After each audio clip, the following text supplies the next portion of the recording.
องค์เข้าใจชี้ในสิ่งกระทำจรวดบรรทุกใส่มาแล้วนาเวรกรรมคิดจะกระทำย้ำให้พึงสังวรคนและสัตว์ทั้งหลายที่เป็นไปต่างๆนานาชีวิตแตกต่างนั้นนากรรมชักพาพบเย็นพบร้อนคนไม่เข้าใจกันมัวกระทำเรื่องบาปหลายตอนเกิดใหม่พบหน้าแน่นอนนรกร้อนน่าสะพรึงกลัวอำนาจกรรมกุศลกรรมหรืออกุศลกรรมไม่ควรกระท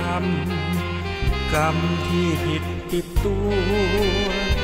ทำบาปโหดร้ายมันไม่ใช่เรื่องยิ้มหัวผลลัพธ์น่ากลัวน่ากลัวอำนาจกรรม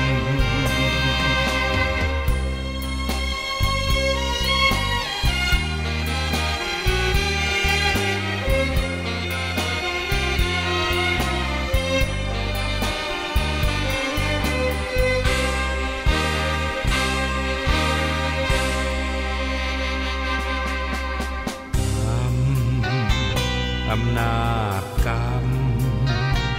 กุศลกรรมหรืออกุศลกรรมไม่ควรกระทำกรรมที่ผิดติดตัวทำบาปโหดร้ายมันไม่ใช่เรื่องยิ้มหัวผลลัพธ์น่ากลัวน่ากลัวอำนาจกรรม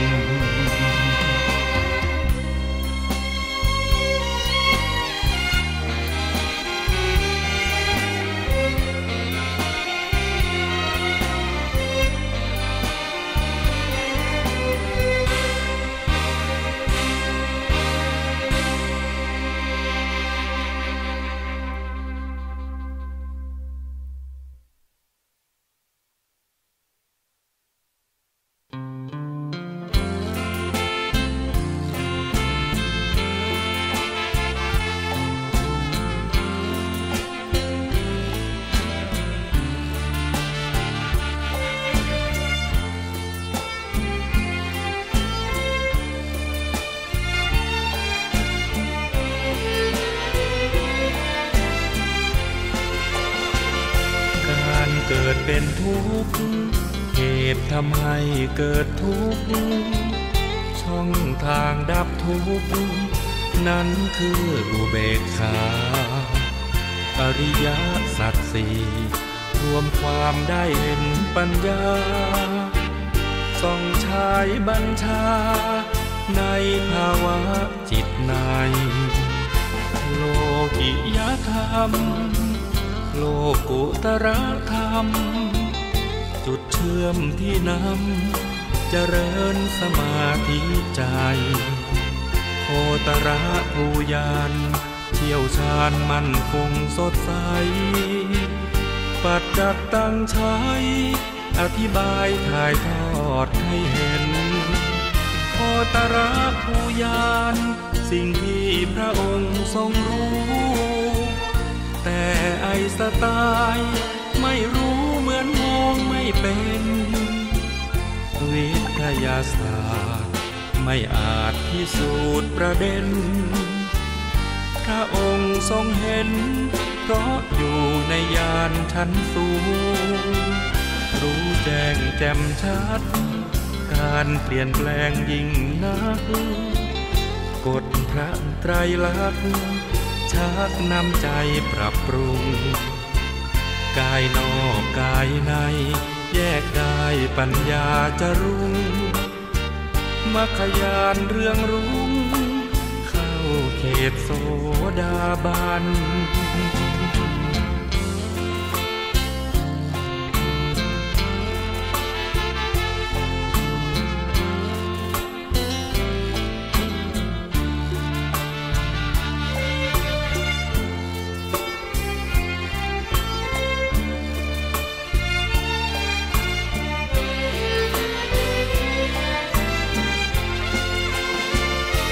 ตระภูยานสิ่งที่พระองค์ทรงรู้แต่ไอสไตล์ไม่รู้เหมือนมองไม่เป็นวิทยาศาสตร์ไม่อาจพิสูจน์ประเด็นพระองค์ทรงเห็นเพราะอยู่ในยานชั้นสูงรู้แจ้งแจ่มชัดการเปลี่ยนแปลงยิ่งนักกฎพระไตรลักษณ์ชักนำใจปรับปรุงกายนอกกายในแยกได้ปัญญาจะรุ่งมรรคญาณเรืองรุ่งเข้าเขตโสดาบัน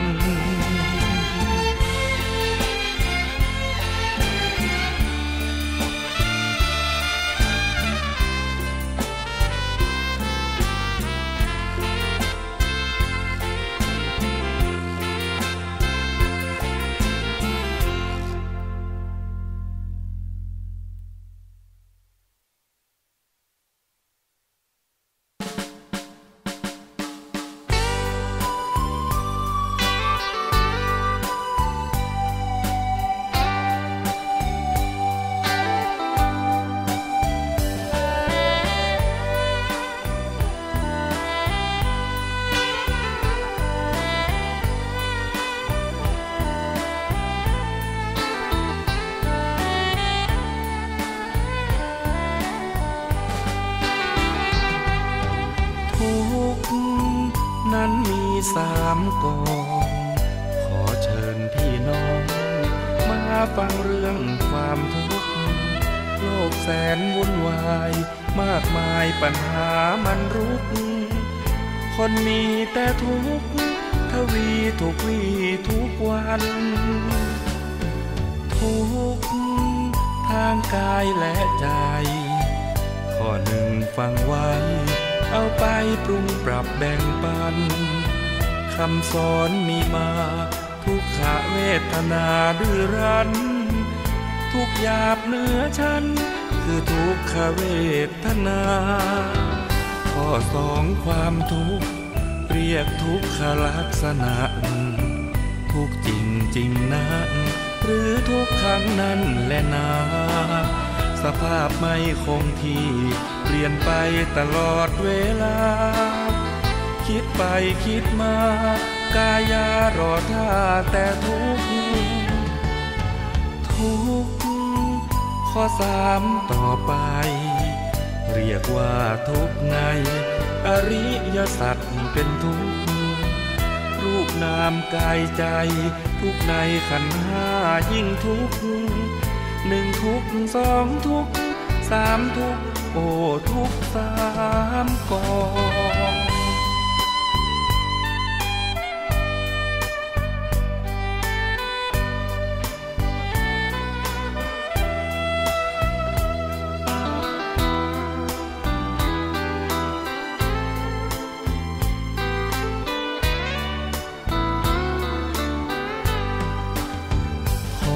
2ความทุกข์เรียกทุกขลักษณะทุกจริงจริงนะหรือทุกครั้งนั้นแลนะสภาพไม่คงที่เปลี่ยนไปตลอดเวลาคิดไปคิดมากายารอท่าแต่ทุกข์ข้อ3ต่อไปเรียกว่าทุกข์ในอริยสัจเป็นทุกข์รูปนามกายใจทุกข์ในขันธ์5ยิ่งทุกข์1ทุกข์2ทุกข์3ทุกข์โอ้ทุกข์3 กอง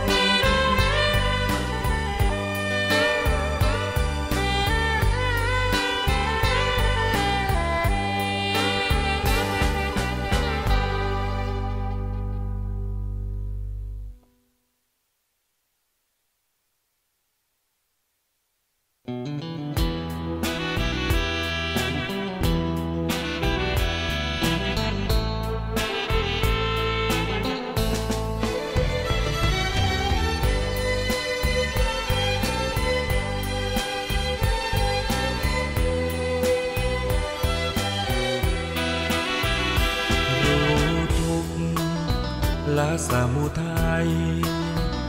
แจ้งนิโรธแล้วเจริญมรรคศีลสมาธิปัญญาเป็นหลักเพ่งออกไปเห็นตัวทุกข์ตัวดักรู้แจ้งประจักษ์แล้วผลักออกไปเรียนรู้พระอริยะเอาธรรมะนั้นบ่งแก้ไขผู้มีจิตผู้มีธรรมเราไม่ใช่เราจะรู้ด้วยตัวเองไม่ได้อริยสัจตรัสไว้ให้เดินไปตามธรรมเจริญปัญญาในมรรคองค์แปดเป็นหลักนั้นงามเลิศล้ำรู้เนื้อรู้ตัวไม่ตกต่ำฝึกจิตฝึกใจให้ดื่มด่ำรู้รูปรู้นามแยกธาตุแยกขันธ์มองเห็นในไตรลักษณ์ว่าไม่เที่ยงสภาพแปรผันให้คงเดิมเป็นไม่ได้แท้นั้นวิปัสสนาเถิดพุทธชนทุกท่านอริยสัจสร้างสรรค์คือธรรมราชา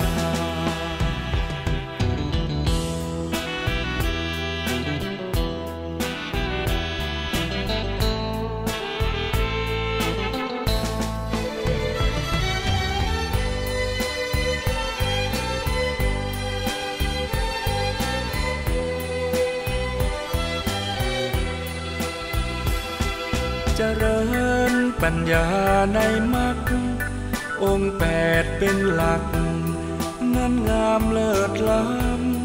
ำรู้เนื้อรู้ตัวไม่ตกต่ำฝึกจิตฝึกใจให้ดื่มด่ำรู้รูปรู้นาม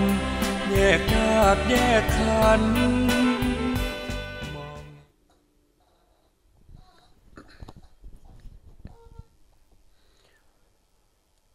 อะระหังสัมมาสัมพุทโธภะคะวาพุทธังภะคะวันตังอภิวาเทมิสวากขาโตภะคะวะตาธัมโมธัมมังนัมมัสสามิสุปฏิปันโนภะคะวะโตสาวกสังโฆสังฆังนะมามินะโมตัสสะภะคะวะโตอะระหะโตสัมมาสัมพุทธัสสะนะโมตัสสะภะคะวะโตอะระหะโตสัมมาสัมพุทธัสสะนะโมตัสสะภะคะวะโตอะระหะโตสัมมาสัมพุทธัสสะสัมมาสัมพุทธัมมัตโตลังสัสสะธัมมะคโนตัมมังอภิวาทิยภาสิสังอภิธัมมตาสังฆังตถาวุตตาภิธัมมัตถาจตุธาปรมัตถโตจิตตังเจตสิกังรูปังนิพพานามิติสัพพทา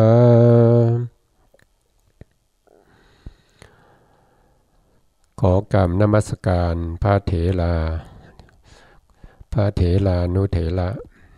และขอสวัสดีท่านผู้ชมและผู้ฟังในรายการพระไตรปิฎกลอยฟ้าในส่วนที่เป็นพระอภิธรรมนะครับวันนี้เราก็กลับมาพบกันอีกเช่นเคยนะครับ วันนี้ก็ตรงกับวันขึ้น8ค่ำเดือน3นะครับหรือวันที่15เดือนธันวาคมพุทธศักราช2561ซึ่งตรงกับวันพระด้วยวันนี้นะครับบางคนก็คงจะได้สวดมนต์นะครับเป็นวันพระนะครับมีการสวดมนต์ก็หลายวัดก็จะมีจัดให้ฆราวาสนะครับหรือว่าญาติโยมทั้งหลายนะครับไปร่วมสวดมนต์ด้วยกันนะครับที่วัดพันอ้นนะครับก็มีการจัดให้มีการสวดมนต์ที่ศาลานะครับก็จะมีชาวบ้านไปร่วมเยอะนะครับก็มีชาวบ้านไปร่วมเยอะเหมือนกันนะครับเป็นวันพระก็ได้สวดมนต์ไหว้พระนะครับได้ทำกิจวัตรกิจในทางพระพุทธศาสนานะซึ่งทางพุทธศาสนาเนี่ยก็มีกิจกรรมหลายอย่างนะครับก็ตอนเช้าก็จะมีการทำบุญใส่บาตรนะครับตอนสายๆก็มีการฟังเทศฟังธรรมมีพระภิกษุสงฆ์มาแสดงธรรมนะครับตอนเย็นก็จะมีการสวดมนต์นะสวดมนต์แล้วก็จะมีการเดินเวียนเทียนนะครับเวียนเทียนประทับศีลพระเจดีย์นะครับอันนี้ก็เป็นกิจกรรมของชาวพุทธนะครับในวันพระนะแล้วที่เราศึกษาอยู่นะครับเมื่อคืนวันก่อนนะครับผมก็ได้พูดถึงในเรื่องของอนิยตโยคีนะครับอนิยตโยคีอนิยตโยคีก็คือเจตสิกที่เวลาไปประกอบกับจิตเนี่ยนะครับเขาบางครั้งก็ไปประกอบบางครั้งก็ไม่ไปประกอบนะครับบางครั้งก็ไม่เกิดขึ้นในจิตนะครับเขาน่าจะเกิดแต่เขาไม่เกิดนะครับก็จะเป็นอนิยตโยคีนะครับก็อานิยะนะครับอานิยะก็คือไม่แน่นอนนะครับเกิดไม่แน่นอนนะครับถ้าเป็นประเภทที่เป็นนิยตโยคีก็คือแน่นอนนะครับที่ได้พูดไปก็คือนิยตโยคีเนี่ยเกิดแน่นอนในจิตเนี่ยนะครับก็จะมีอยู่ทั้งหมด41ดวงนะครับ41ดวงนะครับแล้วก็เจตสิกที่เป็นอนิยตโยคีเนี่ยนะครับก็จะมีอยู่ทั้งหมดอยู่11ดวงนะครับ11ดวงนะครับก็11ดวงนี้ก็จะมาแยกออกเป็น3ประเภทนะครับประเภทที่1เราก็จะเรียกว่านานากถาจินานากถาจิเจตสิกนะครับพวกนี้ก็คือหมายถึงว่าเขาอยู่ในกลุ่มเดียวกันนะครับแต่มีหลายดวงอย่างเช่นในโทจตุกะ4นะครับในโทจตุกะ4ก็คือในกลุ่มที่เป็นโทสะนะครับมีประธานก็คือตัวโทสะเรียกว่าโทจตุกะ4นะครับในกลุ่มนี้ก็จะมีเจตสิกนะครับเจตสิกอยู่ด้วยกัน4ดวงนะครับโดยมีโทสะเป็นประธานนะครับแล้วก็มีอิสสามัชฌริยะกุกุจจะนะครับ3ดวงนี้ก็จะเป็นเจตสิกที่เราเรียกว่าเป็นนานากถาจินะครับเพราะว่าเวลาเขาเกิดไม่แน่นอนนะครับเขาเกิดไม่แน่นอนแล้วเขาอยู่ในกลุ่มเดียวกันมีตั้ง3ดวงนะครับกลุ่มคืออะไรก็คือโทจตุกะ4นะครับมีถึง3ดวงนะครับเราก็จะเติมคำว่านานาเข้าไปข้างหน้าของกถาจินะครับอย่างนี้เป็นต้นนะครับในนานากถาจิเนี่ยก็จะมีอยู่ด้วยกัน8ดวงนะครับมีอยู่ด้วยกัน8ดวงนะครับเดี๋ยวผมจะชี้ให้ดูนะครับบนแผ่นชาร์ตนี้นะครับอันนี้ก็คือเจตสิก52นะครับเจตสิก52ก็คือกลุ่มนี้นะครับที่เราเรียกว่าอนิยตโยคีเนี่ยก็มีเจตสิกอยู่11ดวงนะครับ11ดวงก็คือมี1ก็คือมานะนะครับ2ก็คืออิสสา3มัชฌริยะ นะครับ4คือกุกุจจะ5ถีนะ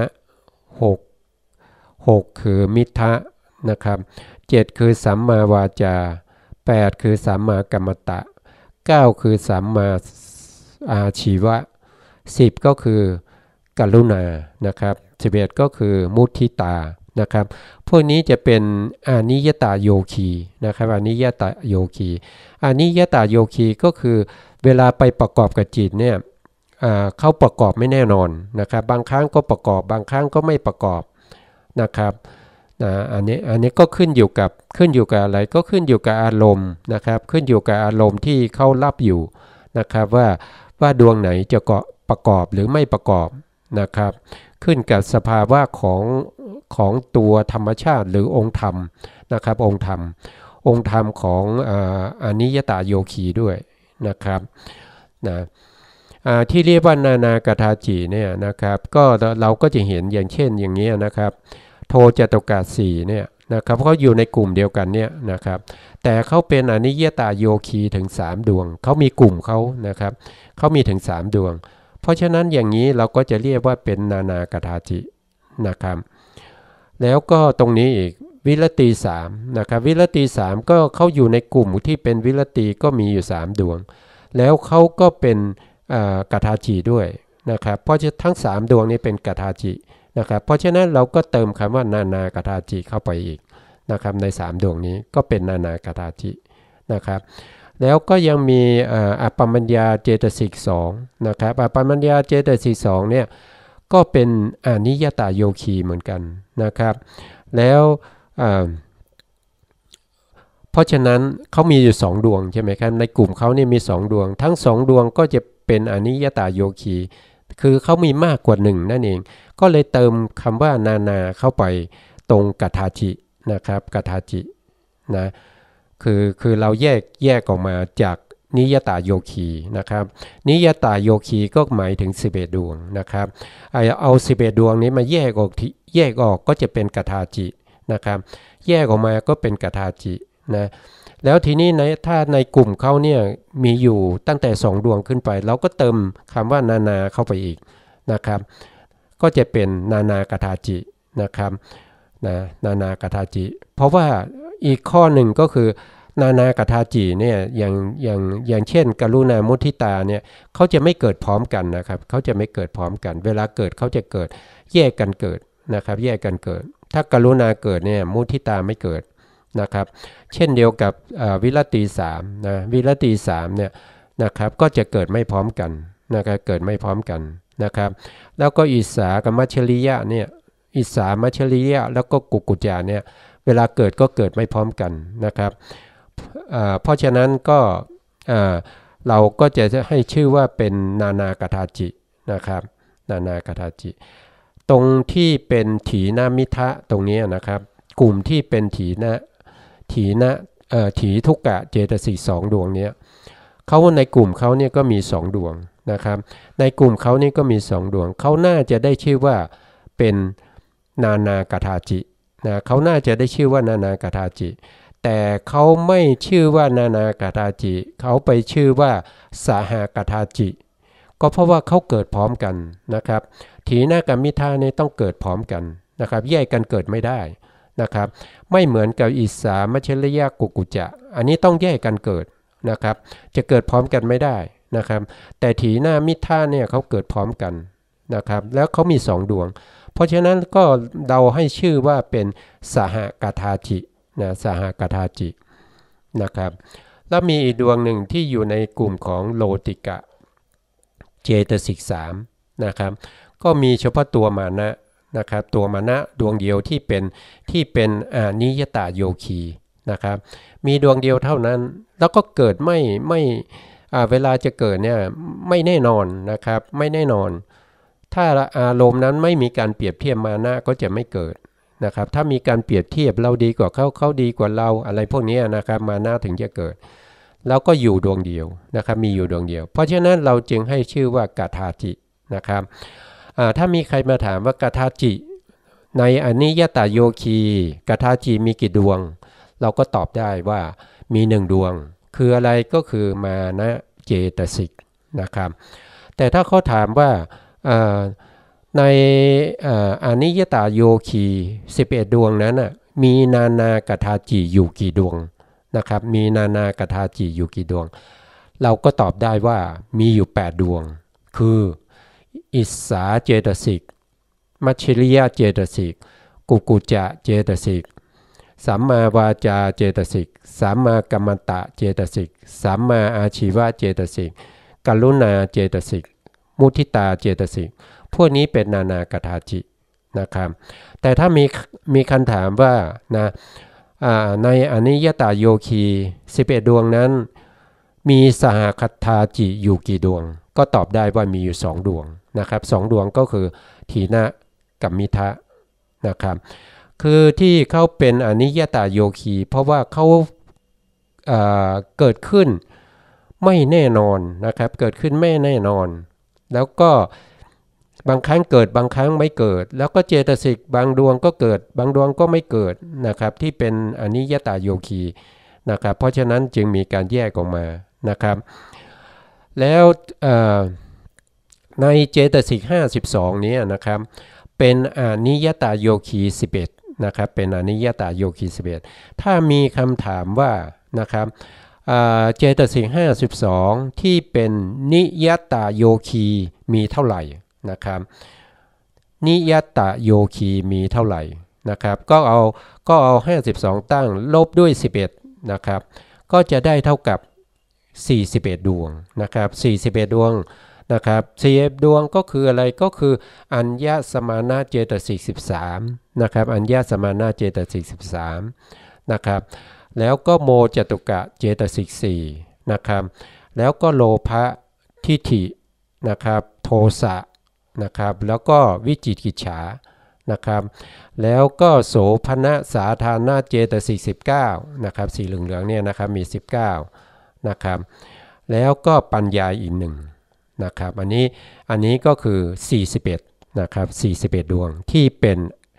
นิยตาโยคีคือหมายความว่านิยตาโยคีหมายความว่าเขาจะเกิดแน่นอนนะครับถ้าจิตเกิดขึ้นเขาจะประกอบกับจิตแน่นอนเขาจะไม่มีการไม่ไปอารมณ์แบบนี้ไม่ไปนะครับจะต้องไปอารมณ์แบบนั้นไม่เขาจะไม่เป็นอย่างนั้นนะครับ41ดวงนี้เป็นนิยตาโยคีต้องเมื่อจิตเกิดขึ้น41ดวงนี้ก็จะไปประกอบกับจิตทันทีนะครับแต่ต้องขึ้นอยู่กับว่าจะเป็นอกุศลหรือว่าเป็นกุศลนะครับก็ขึ้นอยู่กับจิตดวงนั้นอีกทีนะว่าเป็นกุศลหรืออกุศลนะครับเพราะว่ากุศลกับอกุศลเนี่ยเขาไม่เกิดพร้อมกันนะครับไม่เกิดพร้อมกันนะครับอันนี้ก็เป็นเรื่องของอนิยตาโยคีกับนิยตาโยคีนะครับก็มีประมาณเท่านี้นะครับแล้วถ้าเราพูดถึงเรื่องของต่อไปเนี่ยนะครับต่อไปก็จะพูดถึงหัวข้ออีกหัวข้อหนึ่งเขาเรียกว่าสัมปโยคะนะครับสัมปโยคะเนี่ยก็คือการหาจิตนะครับในว่าเจตสิกในดวงนี้เนี่ยเขาประกอบกับจิตได้กี่ดวงนะครับอย่างเช่นถ้าผมเอาภาษาเจตสิกมาเนี่ยนะครับเอาภาษาเจตสิกเนี่ยตั้งไว้นะครับแล้วก็หาว่าภาษาเจตสิกเนี่ยจะไปเกิดกับจิตได้กี่ดวงนะครับจำนวนจิตที่เกิดได้ในภาษานั่นแหละเราเรียกว่าสัมปโยคะนะครับสัมปโยคะในนะครับจะเป็นสัมปโยคะในนะถ้าเราดูเจตสิกที่แถวที่1เนี่ยที่ชื่อว่าสัพพจิตตสาธารณเจตสิก7ดวงเนี้ยนะครับใน7ดวงเนี้ยใน7ดวงนี้เขาจะประกอบกับจิตได้ทั้งหมดเลยนะครับประกอบกับจิตถ้าว่าโดยย่อก็คือ89ถ้าว่าโดยพิสดารก็จะประกอบได้121นะครับประกอบกับจิตได้121เพราะฉะนั้นถ้าถามว่านะครับผัสสะเนี่ยผัสสะดวงเดียวเนี่ยนะครับสามารถไปประกอบกับจิตได้เท่าไหร่ก็ตอบว่าโดยพิสดารก็คือ89ว่าโดยย่อก็คือ89ว่าโดยพิสดารก็คือ121นะครับ121นะครับภาษานี้สามารถประกอบได้หมดเลยนะครับสามารถประกอบกับจิตได้หมด นะครับเวทนาก็เช่นเดียวกันนะครับเวทนาก็เช่นเดียวกันนะเวทนาก็ประกอบกับจิตได้ทั้งหมดนะสัญญาก็ประกอบกับจิตได้ทั้งหมดนะครับเจตนาก็ประกอบกับจิตได้ทั้งหมดนะครับเอกคตาก็ประกอบกับจิตได้ทั้งหมดนะครับชีวิตินทรีย์ก็ประกอบกับจิตได้ทั้งหมดนะครับแล้วก็มนสิการก็ประกอบกับจิตได้ทั้งหมดนะครับเพราะฉะนั้นแถวนี้นะครับที่เป็นสัพพจิตตสาธารณเจตสิก7ดวงนี้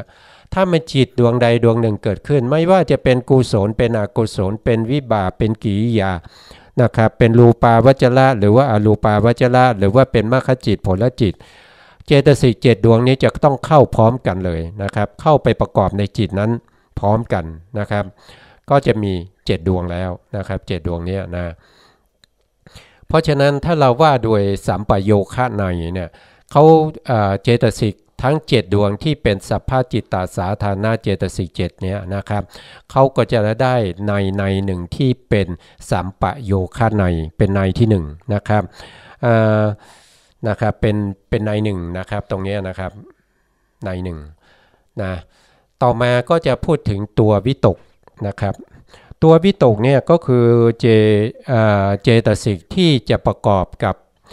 จิตนะครับที่ประกอบกับจิตได้อยู่55ดวงนะครับ55ดวง55ดวงเนี่ยทั้งว่าโดยย่อและว่าโดยพิสดารเขาก็จะได้55นะครับเขาก็จะได้55ดวงนะครับเขาไม่ประกอบกับจิตอยู่เท่าไหร่ก็คือเอา55ไปลบกับถ้าว่าโดยย่อก็คือไปลบกับ89นะครับไปลบกับ89ก็จะเหลือ34นะครับคือเขาจะไม่ประกอบกับจิตที่ว่าโดยวิตกเนี่ยจะไม่ประกอบกับจิตนะครับที่ว่าโดยย่อเนี่ย44นะครับเดี๋ยวโทษนะครับ55นะครับลบ89นะครับก็จะเหลือเท่าไหร่ก็34นะครับก็เหลือ34นะ34ก็คืออะไรที่เขาไม่ประกอบนะครับก็คือ1ก็คือทวิ10นะครับทวิ10เนี่ยเขาจะไม่ประกอบนี่ได้มา10ดวงนะครับแล้วก็ในทุติยฌานนะครับทุติยฌานตติยฌานนะครับจตุยฌานนะครับแล้วก็ปัญจมฌานนะครับปัญจมฌานเนี่ยก็มีรูปที่เป็นรูปาวจระปัญจมฌานเนี่ยมี3ใช่ไหมครับแล้วก็มีอรูปาวจระนะครับอรูปาวจระอีก12นะครับ12นะ12นะครับบวกอีก3ก็เป็น15นะครับบวกอีก3ก็เป็น18นะครับบวกอีก3ก็เป็น21นะครับบวกอีก3ก็เป็น24บวกกับทวี10อีกนะครับก็รวมกันเป็นเท่าไหร่ลืมอีกแล้วนะครับก็เป็น34นะครับก็เป็น34นะครับอันนี้24แล้วบวกนี้อีก10ก็เป็น34นะครับก็เป็น34นะครับว่าอันนี้คือว่าโดยย่อนะครับนะถ้าว่าโดยพิสดารนะถ้าว่าโดยพิสดารเนี่ยนะครับก็บวก32เข้าไปนะครับบวก32เข้าไปที่34นะครับก็เป็นเท่าไหร่32กับ34ก็เป็น84นะครับที่เขาไม่ประกอบโดยพิสดารนะครับก็ตรงนี้มีตรงนี้ในเรื่องของตรงนี้เป็นมรรคจิตนะครับมองไม่เห็นนะครับมองไม่เห็นเดี๋ยวผมจะย่อ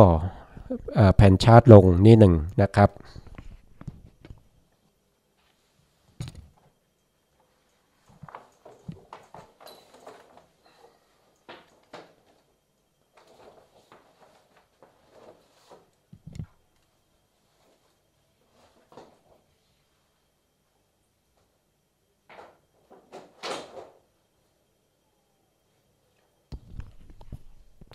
นะครับไม่ทราบว่าจะเห็น จะเห็นหรือเปล่าไม่รู้ตรงนี้นะ คือตัวนี้ก็เพื่อจะที่เราจะได้มาในการที่จะเขียนกระดานได้ด้วยนะครับเราก็จะมีแผ่นชาร์ตนะครับเล็กลงนะครับแผ่นชาร์ตก็เล็กลงนะกลุ่มนี้นะครับก็จินตนาการว่าตรงนี้นะครับก็เป็นอกุศลเจตสิกนะครับตรงนี้ก็เป็นโสภณเจตสิกนะครับตรงนี้เป็นอัญญสมานาเจตสิกสีเขียวตรงนี้นะครับนะทีนี้เมื่อกี้พูดถึงเรื่องของวิตกใช่ไหมครับวิตกเนี่ยเราก็มาดูตรงนี้นะครับตรงนี้ก็เขียนเป็น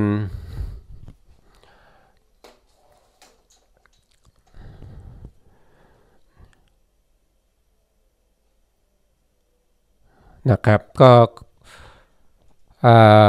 ตอนนี้เรากำลังอยู่ในหัวข้อของสัมปโยคะในนะครับ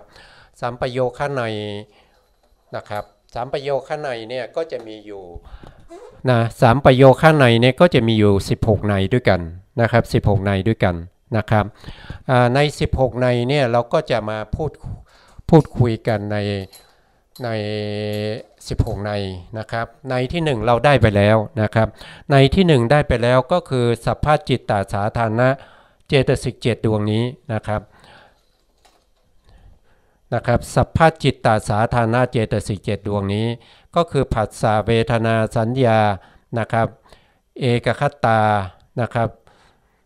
เจตนาเอกคตาชีวิตินทรีย์มนสิการนะครับใน7ดวงนี้ประกอบกับจิตได้ทั้งหมดนะครับเพราะฉะนั้นเขาจะประกอบในจิตว่าโดยย่อก็คือ89ว่าโดยพิสดารก็คือ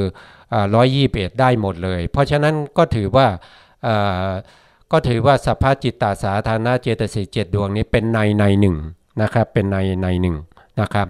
ในที่2ก็คือตัววิตกนะครับเจตสิกที่ชื่อว่าวิตกนะครับตัววิตกเนี่ยนะครับเวลาประกอบเนี่ยก็จะประกอบได้นะครับประกอบได้อยู่55นะครับได้จิต55จิต55นั้นก็คืออะไรก็คือการมาวจรจิต44นะครับเว้นทวิ10ไปตรงนี้ก็จะมีอยู่44นะครับก็จะมีอยู่44นะครับ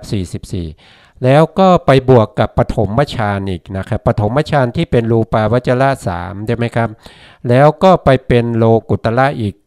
ก8นะครับโลกุตระตรงนี้อีก8นะครับก็จะเป็น11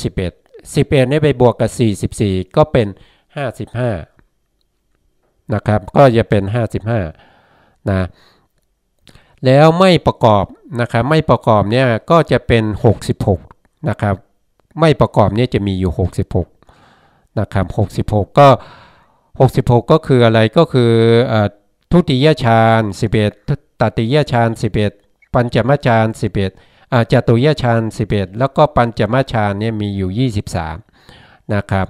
มีอยู่23นะแล้วก็ไปบวกกับทวี10นะครับก็จะเป็น66นะครับก็จะเป็น66การที่พูดถึงวิตกเจตสิกเนี่ยนะครับเขาจะมีเวลาเขาเกิดขึ้นเนี่ยนะครับเขาจะต้องเกิดพร้อมกับจิตใช่ไหมครับเขาต้องเกิดพร้อมกับจิตเพราะฉะนั้นตัววิตกเนี่ยเกิดเนี่ยก็จะมีจิตนะครับก็จะมีจิตขึ้นมา1ดวงใช่ไหมครับจิตก็จะขึ้นมา1ดวงนะครับแล้วก็มีอันนี้ก็จะเป็นวิตกนะครับเป็นวิตกแล้วก็ยังมีเรานอกจากตัววิตกเราหาจิตใช่ไหมครับเราหาจิตนะจิตที่จะเกิดกับวิตกเนี่ยได้อยู่55เพราะฉะนั้น55เนี่ยก็คือเป็นอกุศลนะครับเป็นอกุศล12นะครับก็จะมีกุศลนี้12นะครับไม่รู้จะเห็นหรือเปล่าเนี่ยอกุศล12นะครับที่เขาประกอบได้นะครับแล้วก็มีนะครับแล้วก็มีพวกที่เป็นอเหตุกะวิบากนะครับเป็นอเหตุกะวิบากก็จะอยู่ตรงนี้อเหตุกะวิบากนะครับตัดทวิ10ออกไป นะครับตัดทวีสิบออกไปเพราะฉะนั้นอเหตุกะก็จะเหลืออยู่เท่าไหร่เหลืออยู่5ดวงนะครับก็จะเหลือสัมปติฉันนะ2สันติละนะ3นะครับในที่นี้อันนี้เป็นอเหตุกะวิบากนะครับก็จะมีอยู่5ดวงนะครับก็จะเป็นตรงนี้ก็จะเป็นอเหนะครับอเหตุกะนะครับอเหตุกะวิบากนะครับวิบาก5นะครับแล้วก็มีอเหตุกะกิริยาอีก3นะครับแล้วก็บวกเข้าไปก็คืออเหกิริยานะครับกิริยาอีก3ดวงนะครับนะตรงนี้นะครับก็เอาเข้ามาในวิตกนะครับนี่ก็คือวิตกนะครับแล้วก็มีมหากุศลนะครับมหากุศลเนี่ยจะมี8นะครับก็เป็นมหากุศล8นะครับแล้วก็เป็นมหาวิบากนะครับมหาวิบากอีก8นะครับแล้วก็มหากิริยาอีก8นะครับแล้วก็ปฐมฌานอีกนะครับปฐมฌานอีก11นะครับปฐมฌานนะครับปฐมฌานนะครับ11นะครับ11นะครับก็คือตัววิตกเนี่ยนะครับสามารถไปเกิดกับจิตนะครับสามารถไปเกิดกับจิตได้อยู่เท่านี้นะครับตัววิตกเนี่ยเกิดกับจิตได้อยู่เท่านี้คืออะไรก็คืออกุศลจิต12นะครับแล้วก็อเหตุกะวิบาก5นะครับแล้วก็อเหตุกะกิริยา3นะครับมหากุศล8มหาวิบาก8นะครับมหากิริยา8แล้วก็ปฐมฌานอีก11นะครับถ้าเราบวกกันนะครับดูซิจะได้55ไหมนะครับ12บวก5ก็เป็น17นะครับ17บวก3ก็เป็น20นะครับ20เอามหากุศลมหาวิบากมหากิริยารวมกันเป็น24นะครับนะครับเป็น24นะครับอันนี้กุศล12ใช่ไหมมหาอเหตุกะวิบาก5นะครับก็เป็น17บวก3ก็ได้เท่ากับ20นะครับ20นะแล้วก็บวกกับมหากุศล8มหาวิบาก8มหากิริยาอีก8ก็เป็น24นะครับ24บวกอีก11นะครับก็บวกกันเข้าไปนะครับก็อันนี้บวกกันก็จะได้5นะครับเพราะว่า1บวก4ก็ได้5นะครับส่วนข้างหน้า2บวก2ก็เป็น4แล้วก็บวกอีก1ก็เป็น5นะครับเพราะฉะนั้นก็จะเห็นได้ว่านะครับก็จะเห็นได้ว่าตัววิตกเจตสิกเนี่ยสามารถเกิดกับจิตได้อยู่55ดวงนะครับ55ดวงนั้นเป็นอะไรบ้างนะครับก็เป็นอกุศล12นะครับอเหตุกะวิบากอีก5นะครับอเหตุกะกิริยาอีก3นะครับมหากุศล8มหาวิบาก8มหากิริยา8แล้วก็ปฐมฌานอีก11นะครับนี่คือเขาประกอบได้นะครับส่วนที่เข้าประกอบไม่ได้เนี่ยก็จะมีอยู่66นะครับ66เนี่ยก็คืออะไรนะ66ก็คือ1ก็คือทวี10นะครับทวี10แล้วก็เขียน10ไว้ก่อนนะทวี10เสร็จแล้วก็จะมีทุติยฌาน11นะครับตติยฌาน11นะจตุยฌาน11 3ก็เป็น33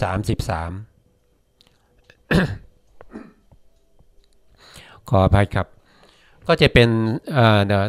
ทุติยฌานนะครับ11ตติยฌาน11จตุยฌาน11ก็เป็น33นะครับแล้วก็มีปัญจมฌานอีกนะครับปัญจมฌานอีกเท่าไหร่23นะครับ23นะครับน่าจะถูกนะครับ23นะครับตรงนี้กับตรงนี้เป็น11ใช่ไหม12 13 14 15 16 17 18 19 20 21 22 23 นะครับก็จะเป็น23นะครับก็เป็น23นะครับก็รวมกันนะครับที่ประกอบไม่ได้นะครับก็3 บวก 3ก็ได้6ใช่ไหมครับนะแล้วก็3 บวก 2ก็เป็น5 5 บวก 1ก็เป็น6นะครับเพราะฉะนั้นก็จะเท่ากับ66นะครับก็จะเท่ากับว่าที่เขาบวกไหมที่เขาเกิดไม่ได้จิตที่เขาไปเกิดไม่ได้นะมีอยู่66ตามนี้นะครับนะอันนี้เป็นการคิดหาอะไรคิดหาจิตนะครับที่เจตสิกดวงนั้นจะสามารถไปเกิดได้ในจิตกี่ดวงนะครับอย่างนี้เนี่ยเราจะเรียกว่าเป็นสัมปโยคะในนะครับอันนี้ก็เป็นในที่2ใช่ไหมครับในที่1นี่เป็นอัญญสมานาเจตสิก7ดวงนี้นะครับเพราะว่าเขาประกอบได้เหมือนกันนะครับประกอบได้จำนวนจิตเหมือนกันนะครับก็เป็น1ในนะครับส่วนวิตกเนี่ยนะครับประกอบได้แค่55นะครับในปกิณกเจตสิกที่เหลือ5นี้นะครับก็ไม่มีดวงไหนที่จะได้55เหมือนวิตกนะครับเพราะฉะนั้นก็เอายกวิตกขึ้นมาเป็น1ในนะครับก็จะเป็นในลักษณะนี้นะครับต่อไปก็คือวิจารณ์นะครับวิจารณ์เจตสิกดวงที่2ในปกิณกเจตสิกนะครับในปกิณกเจตสิกนี้ผมก็ยกมาตรงนี้นะครับก็คือเป็นในที่3นะครับเลข3นี่ก็คือในที่3ในอะไรก็คือสัมปโยคะในที่3วิตกเนี่ยเป็นสัมปโยคะในที่2นะครับแล้วก็สัพพจิตตะนี่สาธารณเจตสิก7นี้เป็นในที่1ในสัมปโยคะในนะครับทีนี้เราก็มาดูว่าเขาบอกว่าตัววิจารณ์เนี่ยนะครับวิจารณ์เจตสิกเนี่ยสามารถจะประกอบกับจิตได้อยู่66ดวงนะครับ66ดวง66ดวงก็คืออะไรนะครับ66ดวงก็คือถ้าเราดูนะครับถ้าเราดูเนี่ยก็คือตัววิจารณ์เนี่ยที่เขาไม่ประกอบเนี่ยนะครับก็จะมีทวิสิบนะครับเขาไม่ประกอบเนี่ยคือทวิสิบนะครับทวิสิบในกามาวจรจิต55เนี่ยเขาไม่ประกอบแค่10ดวงเท่านั้นเพราะฉะนั้นในกามาวจรจิตเนี่ยเขาจะประกอบอยู่44นะครับก็เหมือนเดียวกันกับตัววิตกนะครับถ้าแยกออกมาก็จะได้อย่างนี้นะครับแต่อันนี้เราเอารวมเลยนะครับก็เป็นกามจิตนะครับก็เป็นกามะนะครับกามะ44นะครับที่เขาประกอบได้นะครับเขาประกอบได้44นะครับแล้วเขาก็ประกอบกับปฐมฌานได้นะครับแล้วก็ประกอบกับทุติยฌานได้นะครับได้2นะครับทำไมตรงนี้บางคนอาจจะสงสัยว่าทำไมประกอบได้แค่ปฐมฌานกับทุติยฌานอันนี้ขึ้นอยู่กับองค์ฌานที่เราได้พูดถึงในเรื่องของฌานจิตนะครับตั้งแต่เราเรียนในเรื่องของรูปาวจรจิตแล้วว่าในปฐมฌานเนี่ยจะมีองค์ฌาน5นะครับองค์ฌาน5ก็คืออะไรก็คือวิตกนะครับก็คือวิตกวิจารนะครับแล้วก็ปีตินะครับแล้วก็สุขก็คือเวทนานะครับสุขก็คือเวทนาแล้วก็คือเอกคตาอีกดวงหนึ่งก็คือสมาธินะครับก็จะมีอยู่5นะครับก็มีวิตกวิจารนะครับแล้วก็มีปีตินะครับแล้วก็มีสุขนะครับแล้วก็มีเอกคตานะครับก็จะมีอยู่5นะครับพอขึ้นชั้น2เนี่ยเราบอกว่าเขาจะละวิตกใช่ไหมครับเพราะฉะนั้นชั้น2เนี่ยไม่มีวิตกนะครับแต่ชั้น1มีวิตกตามนี้นะครับชั้น1มีวิตกนะครับพอขึ้นชั้น2เขาละวิตกนะครับแต่ตัววิจารเนี่ยพอขึ้นชั้น1เนี่ยเขามีใช่ไหมครับพอขึ้นชั้น2เนี่ยเขาก็จะมีอยู่นะครับขึ้นชั้น3เนี่ยเขาจะละวิจารนะครับเขาจะละวิจารชั้น3เนี่ยก็จะเหลือแต่ปีติสุขเอกคตานะครับชั้น3ก็จะเหลืออย่างนั้นนะครับถ้าชั้น4ก็เหลือองค์ชั้น2ก็คือสุขกับ เอกคตานะครับพอชั้น5นะครับพอชั้น5นี่ก็จะเปลี่ยนจากสุขเนี่ยไปเป็นอุเบกขาแล้วก็เอกคตานะครับบางคนอาจจะสงสัยอีกว่าทำไมผมมาชี้เอาตรงที่เป็นเวทนาคำว่าสุขเนี่ยเป็นมาชี้ที่เวทนานะครับตัวเวทนาเนี่ยนะครับเป็นเจตสิกดวงเดียวเป็นขันธ์เนี่ยครับเขาจะควบคุมในการเสวยอารมณ์นะครับการเสวยอารมณ์เนี่ยว่าโดยอินทรีย์ก็มี5นะครับก็จะมีทุกข์มีสุขมีสมนัตมีโทมนัสแล้วก็มีอุเบกขานะครับเราจะเห็นว่าเขามีสมนัตด้วยนะครับที่เราเรียกว่าสุขเนี่ยนะครับที่เกิดในองค์ฌานเนี่ยจริงๆแล้วก็คือเวทนาก็คือสมนัตนั่นเองนะครับก็คือสมนัตเนี่ยว่าโดยองค์ธรรมนะครับก็คือสมนัตก็คืออะไรสมนัตก็คือเวทนานั่นเองนะครับก็คือเวทนานะครับเพราะฉะนั้นเขาก็จะประกอบในปฐมฌานได้อีกเท่าไหร่ได้อีก11ใช่ไหมครับแล้วก็ทุติยฌานเนี่ยครับก็11นะครับทุติยฌานนะครับก็11นะครับรวมกันแล้วก็จะเป็น66นะครับเป็น66นะครับเป็น66ไม่ประกอบแค่55นะครับ55นะก็55นะครับพอดีเวลาก็จะหมดอีกแล้วนะครับก็เราก็ค่อย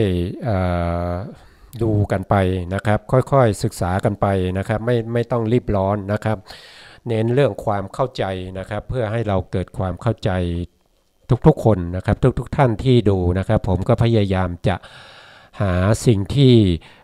ดีที่สุดที่พอจะทำได้นะครับมานำเสนอให้พวกเราได้เข้าใจในเรื่องของพระอภิธรรมนะครับวันนี้ก็เวลาหมดนะครับเวลาหมดก็สุดท้ายนี้นะครับก็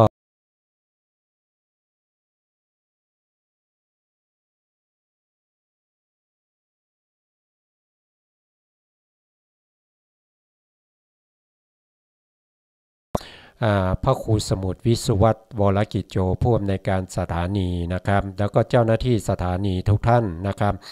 ที่อำนวยความสะดวกในการถ่ายทอดสัญญาณนะครับแล้วก็ขอบพระคุณนะครับพระครูปริยัติยานุศาสตร์นะครับที่เป็นอธิบดีสงฆ์วัดฝ่ายหินนะครับแล้วก็ท่านยังเป็นรองเจ้าคณะอำเภอเมืองจังหวัดเชียงใหม่ด้วยนะครับแล้วก็ขอบคุณท่านผู้ชมและผู้ฟังทุกท่านนะครับที่สนใจในรายการพระอภิธรรมนะครับขอให้ทุกท่านจงมีแต่ความสุขนะครับความสุขความเจริญนะครับแล้วก็คิดสิ่งใดนะครับหวังสิ่งใดที่ประกอบด้วยคุณธรรมนะครับประกอบด้วยบุญกุศลนะครับก็ขอให้ท่านจงได้สมความปรารถนาครับสุดท้ายนี้ก็สวัสดีครับ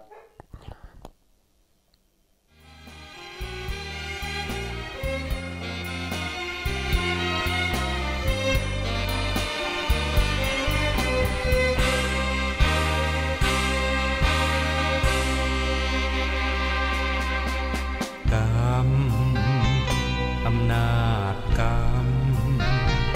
กุศลกรรมหรืออกุศลกรรมทุกการกระทำเป็นกรรมชั่วกรรมดีคนเราเกิดมาเป็นไปตามกรรมเช่นนี้ทำชั่วทำดีล้วนแต่มีผลกรรมอำนาจใจสติครองไว้อย่าผิดพลาดเพ้อไปพระองค์เข้าใจชี้ในสิ่งกระทำจรวดบรรทุกใส่มาแล้วนาเวรกรรมคิดจะกระทำย้ำให้พึงสังว